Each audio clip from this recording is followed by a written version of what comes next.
I studied abroad in the fall of 2014. I studied in Madrid, Spain. I loved getting to know the Spanish culture and studying the language, and being able to do that with a bunch of students who are used to a different cultural background. I met a lot of great people, not only from other colleges here in the States, but also like Ireland and Germany. Of course, Spain was really fun and exciting.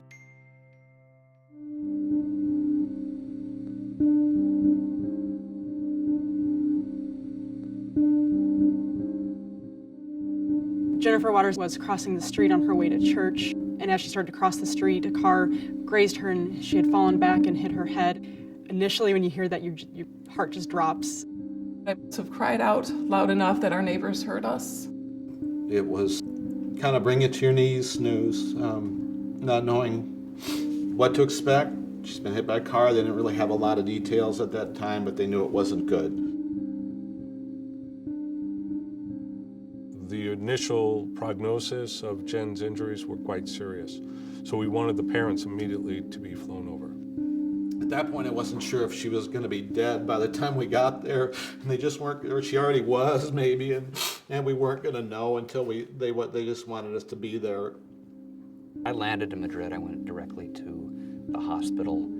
Jen, who was in a deep coma, at a certain point, it was just very uncertain whether Jen would be able to pull through. And our new president, Dr. Lovell, liked the idea of sending somebody like myself in senior administration, but also a Jesuit priest to be able to offer that kind of outreach. I called and left them a message as well, trying just let them know that we would do everything we can to help the situation. I mean, this is a portion of some of the notes that Jen received from kids at Marquette, some that she knew, some that she didn't. I know you don't know me because I am a freshman, but despite that, I have been thinking about and praying for you all week. I know it's been rough, a rough week for you and your family, but remember that God is always by your side, and He will make things right in the end. I pray for strength and comfort for you and your family. I know you can do this. Trust in the Lord. Your brother in Christ, Bradley. And, it just goes on and on. Very nice. Take a deep breath. Get oxygen in those lungs, honey. Take your time, kid.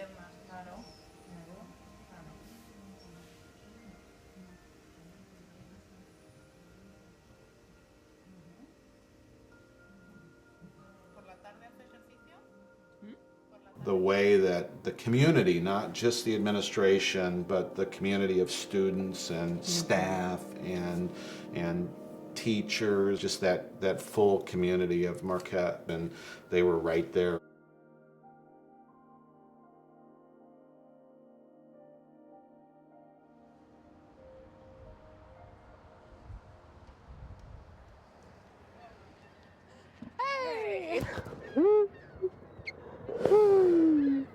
I'm really looking forward to returning to Marquette and to be really plugged in again with Marquette, and the Milwaukee community is going to be really, really exciting.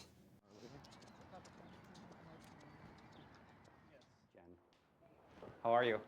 Good to see you. Welcome back to campus. It was really cool to see how much we really did connect and care for one another. To have someone like yourself there to be with us and to shepherd us and to pray with us and over her and with her, just amazing how important that was for all of us.